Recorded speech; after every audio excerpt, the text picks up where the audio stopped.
কে যার কারোর বিরুদ্ধে মব লেলিয়ে দিতে পারে, যে যার কারো যে যার তার হাতে গায়ে হাত তুলতে পারে। আপনার ব্যক্তিকে কি বলবো, পুলিশের গায়ে হাত তুলছে, সেনাবাহিনীকে অপমান করছে, যে এখানে আর বাকি রইল কে? বাকি তো কিছু নাই। আদালতে যান, আদালতে ভিন্ন মতের উকিলরা ওখানে দাঁড়াতে পারবে না, তাদেরকে আপনি আসামি, আপনার পক্ষে উকিল দাঁড়ালে তাকে অপদস্থ করা হচ্ছে। বিচার তো পরের কথা, বিচার পাবো কি না পাবো। আপনার মতো একজন সাংবাদিক যদি বলেন যে আপনি জানেন না কারা নিয়োগ পেয়েছে, এটার মতো দুঃখ রাখার আমার আর নাই। অবশ্যই আপনি অবশ্যই, আমি ভালো করেই জানি যে পরীক্ষা পদ্ধতির মাধ্যমে হয়েছে। আপনি বলতে পারেন পদায়নের সুযোগ সুবিধা পেয়েছে আওয়ামী লীগের লোকগুলো, আপনি সেটা বলতে পারেন আওয়ামী লীগের লোকগুলো পদায়নের সুযোগ সুবিধা পেয়েছে। তার মানে এই নয় যে তারা রাস্তা থেকে তুলে এনে আপনি আওয়ামী লীগের লোকদেরকে চাকরি দিয়ে দিয়েছে সরকার। আপনাকে আমি বলি, বিশ্ববিদ্যালয়ে চাকরি পেতে গেলে কোনো পরীক্ষা দিতে হয় না। বিশ্ববিদ্যালয়ের চাকরি আপনি একটা ইন্টারভিউ দিয়ে, আপনি আছেন আপনার বিশ্ববিদ্যালয় নিয়ে, আমি বলছি আমলাতন্ত্র নিয়ে। এই জাতি কি কখনো, বা যারা এইসব সেফ এক্সিট নিয়ে কথা বলে, তারা কি কখনো জীবনের সেফ এক্সিস্টেন্স নিয়ে কথা বলেছে, সেফ লাইফ নিয়ে কথা বলেছে? আপনার আমার লাইফ কি সেফ? আমরা কি একটা খুব সেফ এক্সিস্টেন্স নিয়ে কথা বলতে পারি না? বেঁচে থাকার যে ন্যূনতম যতটুকু স্বস্তি দরকার একটা দেশ যখন সেটা দিতে পারে না, সেই দেশের মানুষ আবার সেফ এক্সিট নিয়ে কথা বলে। অর্থনীতির যা অবস্থা, আইন শৃঙ্খলার এখন যা অবস্থা, আইন আদালতের যা অবস্থা, সবকিছুতে মিলে তো মানুষের ত্রাহি ত্রাহি অবস্থা হয়েছে। মানুষ, আমি যেটা আপনাকে বলেছিলাম, মানুষ এত কিছু চিন্তা করছে না, মানুষ চিন্তা করছে একটা নির্বাচিত সরকারের হাতে ক্ষমতা হস্তান্তর। কারণ সবাই অপেক্ষা করছে এই নির্বাচিত সরকারের জন্য, কারণ নির্বাচিত সরকার যদি আসে সে একটা বৈধ লাইসেন্স পাবে। সেই বৈধ লাইসেন্স হচ্ছে কিসের? সেই বৈধ লাইসেন্স চাঁদাবাজি, বৈধ লাইসেন্স আমাকে শাসন করার, বৈধ লাইসেন্স আরো যা যা করার। এখন তার কিছুই হচ্ছে না, এখন সবাই মাতব্বর, সবাই রাজা। সেই রাজত্বে এখন চলা কঠিন হয়ে গেছে। সালাউদ্দিন আহমেদ এখানে তো তার বক্তৃতায় আরো একটা কথা বলেছেন। তিনি বলেছেন যে আজকে সচিবালয়ে যে সমস্ত নিয়ম বদলি পদায়নের জন্য আপনি মন্ত্রী পরিষদকে একটা ক্যাবিনেট কমিটি করে দিয়েছেন, এটা উপদেষ্টাকে বলছেন উনি, যে এটার কোনো চর্চা নাই যেটা আগে করা হয়েছিল, এবং এটার কোনো ট্রেডিশন প্রচলনও নাই, এবং এটার কোনো নিয়ম নয়।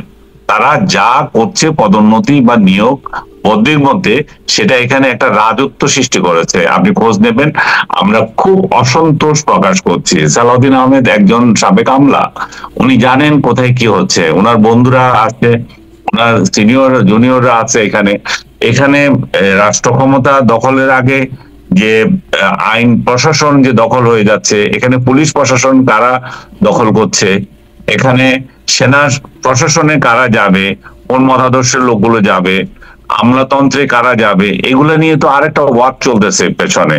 সেই জায়গাতে উনি সতর্ক করছেন যে যেগুলো যেভাবে চলছে সেভাবে ওনারা অ্যাকসেপ্ট করতে পারছেন না। তো আমি এই জন্যই বলে যে প্রশাসন দখলের বিষয়ে তাহলে আরেকটু সুনির্দিষ্ট করে প্রশ্ন করি। আর আমি একটু ঘুরিয়ে পেয়েছি কেন বলছিলাম, কারণ সেনাপ্রধানেরও সাবধানতা ছিল, সেটিও 25 ফেব্রুয়ারি যে শান্তি শৃঙ্খলা বিনষ্ট হবে। এখন সালাউদ্দিন আহমেদেরও প্রতিরক্ষা বাহিনী নিয়ে ভারসাম্য নিয়ে একটা সাবধানতা, যে সেটি নষ্ট হলে আমরা এফোর্ড করতে পারবো না। তাই আমি আসলে মেলাতে চাচ্ছিলাম যে এই দুটো ভারসাম্য এবং সেই শান্তি শৃঙ্খলা বিনষ্টের যে শঙ্কা, সেটির মধ্যে কোনো কানেকশন আছে কিনা, বা সেই পরিস্থিতি কি এখন তৈরি হয়েছে কিনা, কেন আসছে এই প্রসঙ্গ।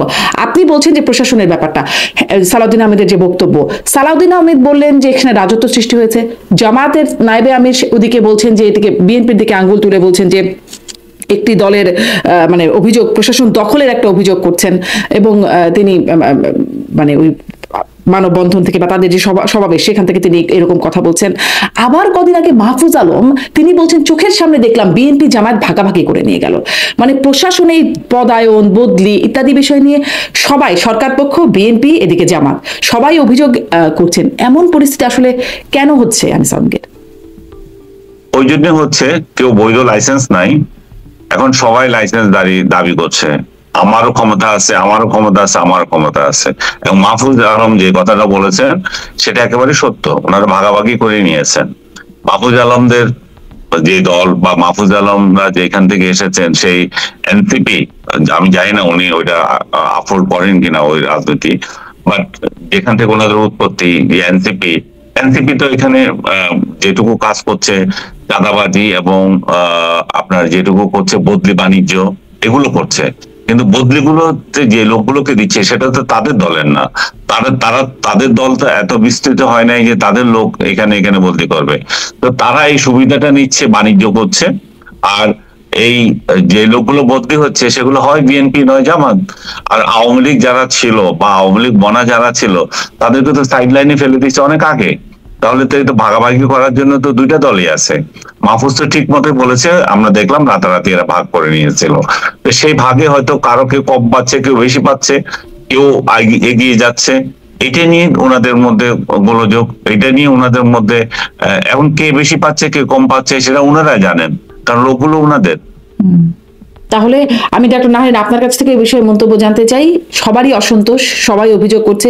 আজকে সালাউদ্দিন আহমেদ অসন্তুষ্টির কথা বললেন সরাসরি, সেদিন নায়েবে আমির জামাতের তিনি বললেন প্রশাসন দখল করে নিচ্ছে। এখন আমি যদি এটাও জিজ্ঞাসা করি যে অন্ততপক্ষে জামাতের নায়েবে আমির এবং মাহফুজ আলম তাদের যে বক্তব্য, মাহফুজ আলম বলছেন চোখের সামনে বিএনপি আর জামাত ভাগাভাগি করে নিয়ে যাচ্ছে, আর নায়েবে আমির বলছেন তার কাছে কণ্ঠ রেকর্ড আছে যে উপদেষ্টারা এই প্রশাসন দখলে মানে কোনো একটি দলের দিকে বিশেষ করে ইঙ্গিত করছেন, বিএনপির দিকে, যে প্রশাসন বিএনপি দখল করে নিচ্ছে। এখন একজনের কাছে কণ্ঠ রেকর্ড আর একজন চোখের সামনে হচ্ছে, আপনার কাছে কোনটা সত্য মনে হচ্ছে নাকি আরো অন্য কিছু আছে? আবার বিএনপি অসন্তোষ জানাচ্ছে। জি, এই কথাটার উত্তর দেওয়ার আগে আপনাকে আমি বলি যে আনিস আলমগীর ভাই বললেন যে বিএনপি এবং জামাত ভাগাভাগি করে নিচ্ছে, আওয়ামী লীগ যারা ছিল তারা সাইড হয়ে গেছে। 17 বছর কিন্তু খুবই দীর্ঘ সময়, নিয়োগের ক্ষেত্রে 17 বছর খুবই দীর্ঘ সময়। এই যে 17 বছরে যারা আওয়ামী লীগ হয়ে নিয়োগ পেল তারা কি সবাই সাইড হয়ে যাচ্ছে? আপনি কি তাই বিশ্বাস করেন? আমি সেটা বিশ্বাস করি। শুনেন, আওয়ামী লীগ আছে, আওয়ামী লীগ থাকবে, বিভিন্ন রূপে আছে। কিন্তু আপনি দেখেছেন যে ইলেকশন যদি দেখেন, বিশ্ববিদ্যালয়ে যে ডাকসু ইলেকশনটা হলো, আমরা যাদেরকে ছাত্রলীগ হিসেবে জানতাম, আমরা দেখছি পরে আসলে তারা অন্য দলের ছিল, তাই না? মানে এই যে মানে বলা হচ্ছে অন্য দলের ছিল, কিন্তু রাজনীতি বা যে কোনো একটা দল করা মানে কিন্তু একটা আইডিওলজিকে সাপোর্ট করা। তো যে আইডিওলজি নিয়ে গত 17 বছর আপনি থেকেছেন, সেই আইডিওলজি হঠাৎ করে আপনার বদলে গেল, আপনি অন্য দলে চলে গেলেন। তো আনিস আলমগীর ভাইয়ের এই কথার সাথে আমি মানে অত্যন্ত দ্বিমত জ্ঞাপন করছি যে আওয়ামী লীগ সাইড হয়ে গেছে। আওয়ামী লীগ সাইড হয়ে যায়নি, আওয়ামী লীগ আছে, বিভিন্ন রূপে আছে, এটাই। আর আপনি যেটা বললেন যে মাহফুজ আলমের কথা এবং বিভিন্ন রূপে আছে, মানে স্বরূপে থাকতে পারছে না, বিভিন্ন রূপে এখন স্বরূপে থাকার আসলে সম্ভাবনা নাই, তাই না? স্বরূপে কি করে থাকবে, কিন্তু বিভিন্ন রূপে থাকছে এবং এটা থাকবে। হ্যাঁ, এটা নিয়ে কোনো দ্বিমত নাই।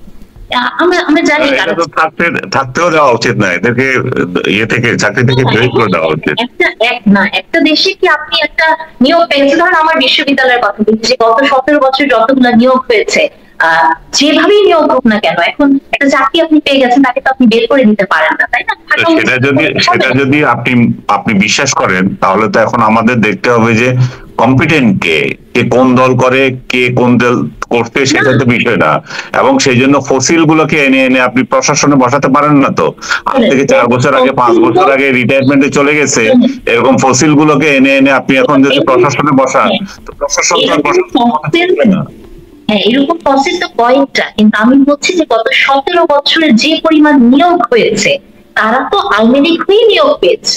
তো সেই জায়গাটা আমি বলছি যে আপনি ইচ্ছা করলে তারা আওয়ামী লীগ হয়ে নিয়োগ পেয়েছিল, তাহলে বাংলাদেশে বিসিএস প্রশাসন, বিসিএস এর চাকরিগুলো সব তাহলে আওয়ামী লীগের জন্য উন্মুক্ত ছিল, পুলিশ প্রশাসন আওয়ামী লীগের জন্যই ছিল। আপনাকে আমি বলি যে আপনার মতো একজন সাংবাদিক যদি বলেন যে আপনি জানেন না কারা নিয়োগ পেয়েছে, এটার মতো দুঃখ রাখার আমার আর নাই।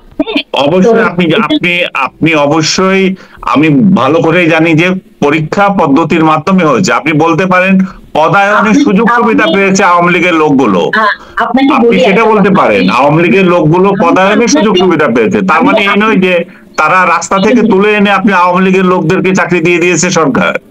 আপনাকে আমি বলি, বিশ্ববিদ্যালয়ে চাকরি পেতে গেলে কোনো পরীক্ষা দিতে হয় না। বিশ্ববিদ্যালয়ের চাকরি আপনি একটা ইন্টারভিউ দিয়ে, আপনি আছেন আপনার বিশ্ববিদ্যালয় নিয়ে, আমি বলছি আমলাতন্ত্র নিয়ে। আসলে বিশ্ববিদ্যালয় তো আপনি আমলাতন্ত্রের বাইরে আনতে পারবেন না, এটাও একটা প্রসেস। আমি তো আপনি কেন এত রেগে যাচ্ছেন সেটা আমি বুঝতে পারছি না। আপনি দুইটাকে এক করে ফেলছেন।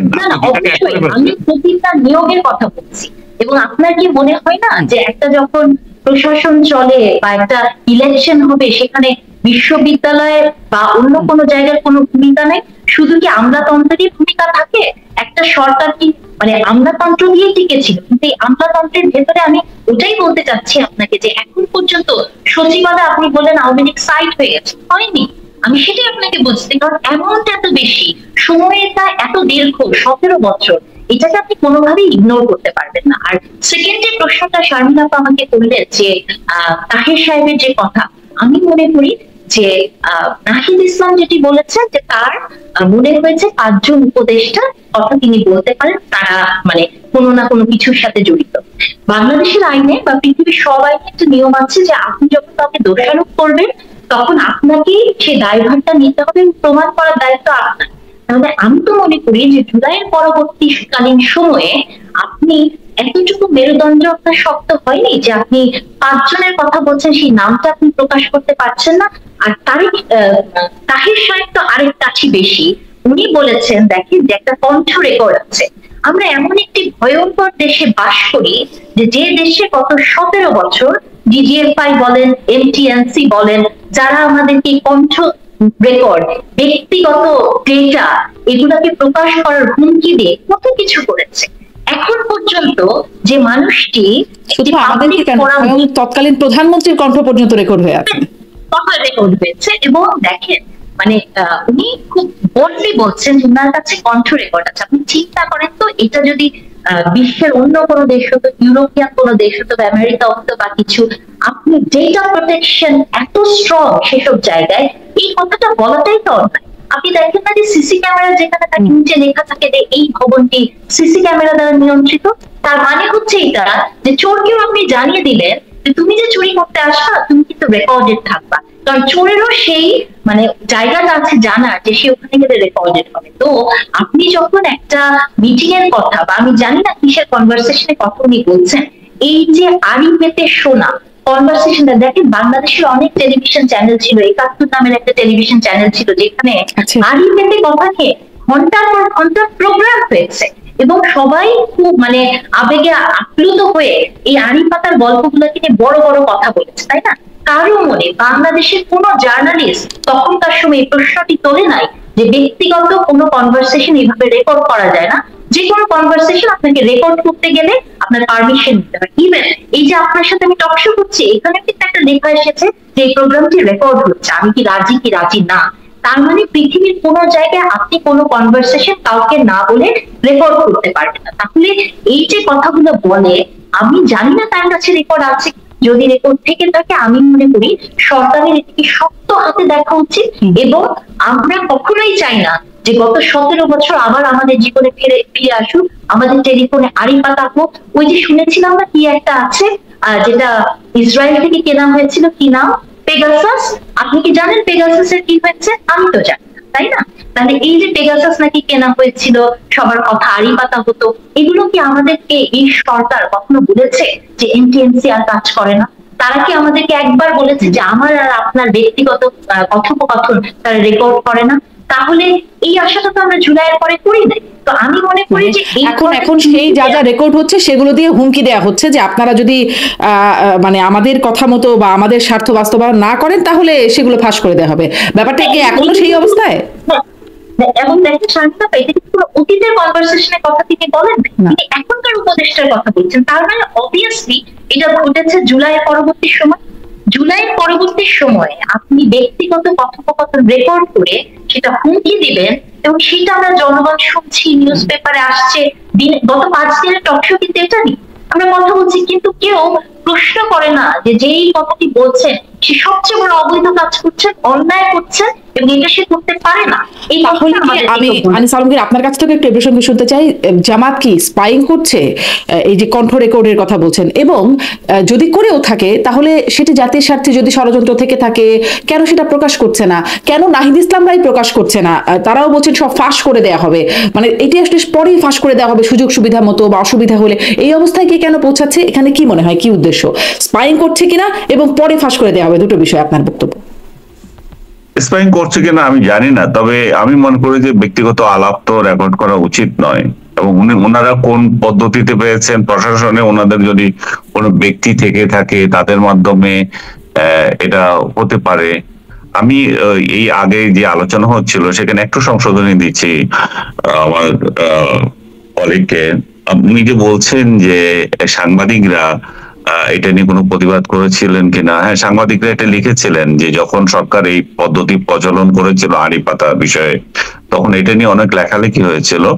সবচেয়ে বড় যে অসুবিধাটা আমাদের আসলে হয়েছিল সেটা হচ্ছে যে সরকার একটা আইন করেছে, এই আইনের বদলতে সরকার যে কারো টেলিফোন এটা রেকর্ড নিতে পারবে, এবং এই আইনের বদলতে আপনার টেলিফোন কোম্পানিগুলো বাধ্য আপনি কোথায় কি বলছেন কি করছেন সেগুলো সরকারকে দিতে, বিশেষ করে এমটিআরসি, যেটা কি জানি যে নামটা, যেটা এনটিএমসির কাছে এটা দিতে বাধ্য, এবং 6 মাস পর্যন্ত তো আপনি আমাদের সব রেকর্ড ওই কোম্পানিগুলোর কাছে থাকে। তো সরকার যদি আইন করে নেয় সেখানে আমাদের তো সাংবাদিক হিসেবে আমাদের ওইখানে বলার আর কোনো ইয়ে থাকে না। তবে এখানে নাগরিক সমাজের প্রতিনিধি যারা আছে তাদেরই বরং এখানে সোচ্চার হওয়া উচিত ছিল যে রাষ্ট্রের এইভাবে নিরাপত্তা কেন বিঘ্নিত হবে। এখন যে আপনি যে প্রশ্নটা তুলেছেন যে জামাত নেতা যদি এটা করে থাকে, এটা খুবই অনৈতিক, উনি কেন এটা দেবেন? এবং যে নাহিদ যেটুকুলো বলছিল যে কতগুলো এক্সিট চাচ্ছে, কারা এক্সিট চাচ্ছে সেগুলো বলা উচিত। এরকম মানে আড়ালে আড়ালে কথা বলা উচিত না। এবং বিএনপির লোকেরাও বলে যে জামাতের লোকগুলো উপদেষ্টা পরিষদে আছে, অমুক অমুক দিয়ে এটা নামও উল্লেখ করে তারা, কিন্তু এরাও আবার এদের কথা বলে যে এইভাবে বলা বলিতে না দিয়ে তারা সরাসরি বললে ভালো, একদম হুমকি হয় না। সবচেয়ে বড় কথা হচ্ছে এটা যে পদ্ধতিতে হোক, যখনই বলে যে আমার একটা রেকর্ড আছে, এটা খুব বাজে শোনায় যে আপনি তাহলে আপনার এই চরিত্র যদি আপনার থাকে তাহলে সামনে তাহলে মন করলে অন্যরাও কথা বলতে পারবে না, তাহলে এটা একটা আতঙ্কের সৃষ্টি করে। এই তাওয়া মানে এর সাথে আবার তিনি তাওয়া গরম করার একটা কথা বলছেন যে এই 5 দফা দাবি আদায় যা যা করা দরকার সব করব, এখন তাওয়া গরম করতেছি, এখন থেকে তাওয়া গরমের সময় লাগে কিন্তু গরম হওয়ার পর বুট ফুটতে সময় লাগে না। জামাতের নায়েবে আমির এমনটিও বলছেন, মানে এই যে কণ্ঠ রেকর্ড আছে, হুঁশিয়ারি দিচ্ছেন বা সাবধানতা বানিয়ে দিচ্ছেন, এখন তাওয়া গরম করতেছেন। এই তাওয়া গরম করার বিষয়টা আপনার কাছে কেমন মনে হচ্ছে? তাওয়া গরম করে আসলে কি হবে, কি উদ্দেশ্য হাসিল হবে? 5 দফা দাবি আদায় কি তাদের আসল উদ্দেশ্য? এটাও কি তাই মনে হয়? বলেন। 5 দফা দাবি আসলে কি সেটাই তো জানি না, যে গণভোট করা ফেব্রুয়ারির মধ্যে নভেম্বরের মধ্যে এগুলা জাতীয় পার্টি সহ, হ্যাঁ, এগুলো তো চলতেই থাকবে। ওনাদের গেইনের জন্য এগুলো করতেই পারেন, ওনাদের রাজনৈতিক ফায়দা লোটার জন্য এগুলো সামনে আনতে পারেন। একটা রাজনৈতিক দল হিসাবে তারা যদি এ ধরনের দাবি করেও থাকে, সেটা তো আমি যে আবার একবারে মানে মহাভারত অশুদ্ধ হয়ে গেছে সেটা ভাববো তা না। কিন্তু আমি একটা জিনিস বলবো শুধু, যে যেখানে ঐক্যমত্য কমিশনের বৈঠকে 8 মাস ধরে যে সমস্ত সিদ্ধান্তগুলো আপনারা বসে বসে করেছেন, সেগুলোতে রাস্তায় আনতে পারেন না, এই নৈতিক অধিকার আপনাদের নাই। ওটা ওইখানে ওই টেবিলে শেষ করেন। আর টেবিলে যদি শেষ না করতে পারেন তাহলে এই সনদে স্বাক্ষর মাক্ষর এগুলো না করে আপনারা যা ইচ্ছা করেন গিয়া। কিন্তু আপনারা সনদে স্বাক্ষরও করবেন, আবার এরকম নতুন নতুন বাহানা এনে রাস্তায় আনবেন, তাতে জনজীবনের খুবই দুর্ভোগ হয়। এই দুর্ভোগটা যাতে আমরা না পেয়ে থাকি। এবং আরেকটা বিষয় ইঙ্গিতপূর্ণ, যেটা বিএনপিও দাবি করছে, যে নির্বাচনকে পিছিয়ে দেওয়ার একটা চক্রান্ত, এবং নির্বাচনকে পিছিয়ে দেওয়ার এই যে চক্রান্তের কথা বলা হচ্ছে বা পিছিয়ে দেওয়ার এক ধরনের মতলব, এবং সরকার এখানে সমর্থন আছে কিনা আমি জানি না, যদিও ডক্টর ইউনূস স্পষ্ট করে বলেছেন যে উনি ফেব্রুয়ারিতে ইলেকশন দিয়ে যেতে চান, ইলেকশন ক্ষমতা হস্তান্তর করতে চান।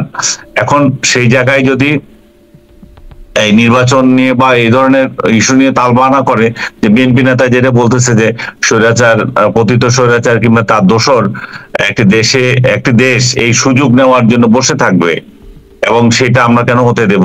সুতরাং আমাদেরকে একদম প্রতি বিপ্লবী হলেও চলবে না, আবার বাস্তবতার নিরিখে আমাদের পদক্ষেপটা মানে কৌশলী পদক্ষেপটা নিতে হবে। তো তাহলে এই রাজনৈতিক দলগুলো যারা একটা সরকারকে হটিয়ে একটা নতুন একটা নির্দেশনা দিয়ে জাতিকে একটা অন্যরকম একটা জায়গায় নিয়ে যেতে চাচ্ছেন সংস্কার এবং নির্বাচনের মাধ্যমে এবং বিচারের মাধ্যমে, সেই জায়গায় যদি রেগুলার এই ধরনের আওয়াজ রাখেন, তাহলে জাতিরও তো ধৈর্য থাকবে না যে আর কতদিন আমরা ওয়েট করবো একটা নির্বাচিত সরকারের জন্য। জি, এই মানে এর মধ্যেই তাওয়া গরম, ওয়েট করতে করতেই তাওয়া গরম প্রক্রিয়া চলছে। ডক্টর নাহরিন ইসলাম, আপনার কাছ থেকে তাওয়া গরম হচ্ছে, বুট ফুটতে সময় লাগবে না তাওয়া গরম হলে। আপনি আসলে কি বার্তা পেলেন? এখানে কি আসলে এখানেও কি নির্বাচনের সাথে তালবাহানা, নির্বাচন পেছানো বা সময় মতো নির্বাচন নিয়ে কোনো কিছুই ইঙ্গিত এখানে আছে কিনা? শুনুন, তা তো আছে। আমরা তো সবসময় গরম তাওয়ার উপরেই থাকি শারমিন আপা। গত 17 বছর বিএনপি গরম তাওয়ার উপরে ছিল, তারপরে আরো অনেক কিছু, এখনো হয়তো আরো কয়েকটা দল গরম তাওয়ার উপরে আছে। দেখেন, তাওয়া গরম উপদেষ্টারা কি আছে? তারাও নাকি সেফ এক্সিট খুঁজছে। হ্যাঁ, এই যে দেখেন, উপদেষ্টারও নাকি এইটা শুনে মানে এত দুঃখই লাগে। কারণ এটা বলতে যে তাওয়া গরমের ক্ষেত্রে বেশি যদি তাওয়া আবার গরম হয়, তাহলে কিন্তু পুড়ে যাওয়ার সম্ভাবনা থাকে। তো পুড়ে যাতে আমরা না যাই, সেই জায়গাটাও আপনাদেরকে মানে দৃষ্টি রাখা দরকার। উপদেষ্টাদের সেফ এক্সিটের কথা যেটা বলা হয়েছে, নাহিদ ইসলাম বলছে, দেখেন, যে আমি কয়েকদিন আগে আরেকটা টক শোতে বলছিলাম যে সেফ এক্সিট না, মানে আমরা একটা শব্দকে যেটা খুবই নোংরা, যেটা খুবই খারাপ মিনিংটা, যে আপনি অপরাধ করছেন তারপর আপনি পালিয়ে চলে যাচ্ছেন সেফ ভাবে, হ্যাঁ, এই সেফ এক্সিট নিয়ে আমরা কথা বলি, আমাদের লজ্জাও করে না, হ্যাঁ, যে আমার তাহলে জাতি হিসেবে এই জাতির জন্য যে আমি যদি কোনো গুরুত্বপূর্ণ জায়গায় থাকি, তাহলে আমার জবাবদিহিতার কোথায়? আমি এমন এমন সবকিছু সেট করে রাখি এবং সেই মানে এক্সিটটা আমি এনশিওর করতে পারি। এই জাতি কি কখনো, বা যারা এইসব সেফ এক্সিট নিয়ে কথা বলে, তারা কি কখনো জীবনের সেফ এক্সিস্টেন্স নিয়ে কথা বলেছে, সেফ লাইফ নিয়ে কথা বলেছে? আপনার আমার লাইফ কি সেফ? আমরা কি একটা খুব সেফ এক্সিস্টেন্স নিয়ে কথা বলতে পারি না? বেঁচে থাকার যে ন্যূনতম যতটুকু মানে স্বস্তি দরকার একটা দেশ যখন সেটা দিতে পারে না, সেই দেশের মানুষ আবার সেফ এক্সিট নিয়ে কথা বলে। দেখেন, আসিফ নজরুল স্যার একটি কথা বলেছেন, তিনি বলেছেন যে এই দেশের মানুষের সেফ এক্সিট দরকার, কয়েকটি দলের নাম বলে উনি বলেছেন। কিন্তু যাদের দলটা কয়েকটি গ্রুপের নাম বলেছেন, যেমন এস আলম গ্রুপ আর অনেক কিছুতে, তাদের হাত থেকে আমাদের সেফ এক্সিট দরকার দেশের মানুষের। উনি তো এখন দায়িত্বে আছেন, ওনাকে আমি সবিনয়ে প্রশ্ন করতে চাই যে এই সব গ্রুপগুলোর হাত থেকে সেফ এক্সিট আমাদের দেয়ার যাদের দায়িত্ব ছিল, যে সরকারের দায়িত্ব ছিল, গত 1-1.5 বছরে সরকার কি সেটি করতে পেরেছে? আমরা নিজের সেটাই তো মানে দায়িত্ব নিয়ে সেটাই তো ঠিক বিচার করতে পারে। হ্যাঁ, এই যে ছাগল খেয়ে ফেলা, এটা নিয়ে আমি একটা কথা বলতে চাই শারমিন আপা, যে আমরা তো সবকিছু সুপারফিশিয়াল দেখি, উপর থেকে দেখি, যে আপনি দেখেন একটা ছাগল খাওয়া হয়েছে, আপনার কাছে আমার কাছে নর্মাল দৃষ্টিতে মনে করতে পারে একটা অপরাধ, পাশের বাসায় যে একটা ছাগল খেয়ে ফেলছে। আপনি কি কখনো মনে করেছেন যে আপনার একটা পোষা প্রাণী, একটা শিশুর একটা মানে শৈশব তার মধ্যে না, এই মুরালে এথিক্সটুকু আপনার ভিতরে নাই যে ওই বাচ্চাটা কি ট্রমার ভিতর দিয়ে গেছে? বা আপনি কারো পোষা জিনিস যে আপনি এনে খেয়ে ফেলতে পারেন, বা মানে অন্যায় ভাবে সেটি একটি গাছের ফলও হোক, সেটা নেওয়ার যে অভ্যস্ততা, এই যে তৈরি হয়ে গেছে এই সোসাইটিতে, হবে না কেন? কারণ এই দেশে আমরা ছাত্রছাত্রীদের স্কুলে ফরেস্ট হওয়া ব্যতীত আর কিচ্ছু শেখাই না, কোনো মোরাল শিখাই না, কোনো এথিক্স শিখাই না। এবং একটা পোষা প্রাণী, বা দেখেন পৃথিবীতে কিন্তু প্রাণী নিয়ে অনেক আন্দোলন হয়, এখন কিন্তু পেট নিয়ে অনেক রাজনীতিও হয়, তাই না? বা এই যে ধরুন বিজ্ঞান সংস্কৃতি এসছে, অনেক কিছু হয় উন্নত দেশগুলোতে, যে আপনি একটা নিরীহ প্রাণীকে, যে ছোট বাচ্চা পালে, তাকে আপনি মেরে ফেলে খেলে খুব দম্ভ সহকারে বলে বেড়াচ্ছেন যে আমি উপদেষ্টার বাড়ির ছাগল খেয়েছি। আপনি বুঝতে পারেন যে নৈতিক জায়গাটা কোথায় আছে? আমাদের তো ওই জায়গাটাতে প্রশ্ন করতে হবে, মানসিকতায় প্রশ্ন করতে হবে। দেখেন, আমার একটা কথা খুব স্ট্রাইক করেছিল, এনসিপির মনে হয় কোনো একজন নেতা আওয়ামী লীগের কোন নেত্রীর বাসায় চাঁদাবাজি করতে গিয়েছে, এবং সেখানে তিনি আদালতে পরে বলেছে যে আমি গরিবের ছেলে, তো এত টাকা দেখে লোভ সামলাতে পারি না। এই যে কথা, তার পেছনে কি মেসেজটা আমাদেরকে দেয়? দেখেন আজকে পর্যন্ত বাংলাদেশের কয়টা পরিবার, বা যারা আমাদের কিশোর কিশোরী তরুণ আমরা আন্দোলন করেছি, বা আমি সম্ভব রাস্তায় দাঁড়িয়েছি, আমরা যারা, কয়জন বুকে হাত দিয়ে বলতে পারবো যে আমি সব টাকা খেয়েছি? কয়জন বলতে পারবে? কয়জন বলতে পারবে যে আমার বাবা? একদম গোড়ার সমস্যা ডক্টর নাহরিন ইসলাম, আপনি তো একদম গোড়ার সমস্যার কথা বলছেন, ভেতরের কথা বা পেছন থেকে, মানে তার পেছনের কথা, লোভের পেছনে গরিবের সন্তান। কিন্তু মুখের সামনে যেই কথাটা বললেন, উপদেষ্টা আসিফ মাহমুদের সরাসরি সম্পৃক্ততা, সেটি নিয়েও তো আমরা কিছু বললাম না। ছাগল খাওয়া হোক আর চাঁদাবাজি হোক, মানে উপদেষ্টাদের সাথে বা প্রভাবশালীদের সাথে যখন যুক্ত থাকে, তখন আর এখন কিছু সেটি হচ্ছে না। তাহলে ঘুরে ফিরে আওয়ামী লীগের দোষ দিয়ে আর কতদিন? শেষ প্রসঙ্গে আনিস আলমগীরের কাছে একটু শুনি, আমার আসলে সময়ও শেষ হয়ে গেছে। আনিস আলমগীর, আপনার কাছ থেকে একটু এই বিষয়ে শেষ করে শুনতে চাই যে তাহলে এই তাওয়া গরম করে আসলে শেষ পর্যন্ত কি ফায়দা হাসিল হচ্ছে, ফায়দাটা কার হাসিল হবে, কি মনে হয়? ফায়দাটা যারা সরকার দীর্ঘায়িত করতে চায় তাদের হবে, যারা নির্বাচন চায় না তাদের হবে। নির্বাচন যদি না হয় এই অস্থিতিশীলতা থাকবে, প্রশাসনে মাথাবরি থাকবে। এখন যে মাথাবরিটা করতে পারছে, এখন যে বিভিন্ন এই যে নেহারিন যেটা বললেন, বিভিন্ন প্রশাসনে বিভিন্ন বিশ্ববিদ্যালয় যাদের যাদের ইচ্ছা যেখানে যেখানে যাকে পদায়ন করা, সেটা যে সুযোগটা তারা নিচ্ছে, সেই সুযোগটা আবার নেবে। এবং এই সুযোগটা যাতে থাকে, একটা নির্বাচিত সরকার যখন চলে আসে এবং ধারণা করছে যে একটা দল সরকারে আসছে, এবং তারা তখন এই বৈধতা নিয়ে তাদের মতোই করবে। এখন যেহেতু সরকার নাই, মানে হচ্ছে ডক্টর ইউনূস কার সরকার কেউ জানে না, এটা কি এনসিপি না, এটা বিএনপি না, জামাত না, আর কার, আর কি জনগণের, তো কনফিউজ সবাই। এই সুযোগে যে যার মতো করে ক্ষমতা ভোগ করছে, এই ক্ষমতা ভোগ করা যদি দীর্ঘায়িত হয়, ওনাদের তো কিছু আসে যায় না, জনগণের দুর্ভোগ হবে। জনগণের অর্থনৈতিক অবস্থা 12টা বাজছে, জনগণ দ্রব্যমূল্য থেকে শুরু করে চাকরির বাজার সবকিছুতে জনগণ হাহাকার করছে যে এই পরিস্থিতিতে কিভাবে উন্নত হবে, আইন শৃঙ্খলা পরিস্থিতি বিশেষ করে কিভাবে উন্নত হবে, যে যার কারোর বিরুদ্ধে মব লেলিয়ে দিতে পারে, যে যার তার হাতে গায়ে হাত তুলতে পারে। আপনার ব্যক্তিকে কি বলবো, পুলিশের গায়ে হাত তুলছে, সেনাবাহিনীকে অপমান করছে, যে এখানে আর বাকি রইল কে? বাকি তো কিছু নাই। আদালতে যান, আদালতে ভিন্ন মতের উকিলরা ওখানে দাঁড়াতে পারবে না, তাদেরকে আপনি আসামি, আপনার পক্ষে উকিল দাঁড়ালে তাকে অপদস্থ করা হচ্ছে। বিচার তো পরের কথা, বিচার পাবো কি না পাবো।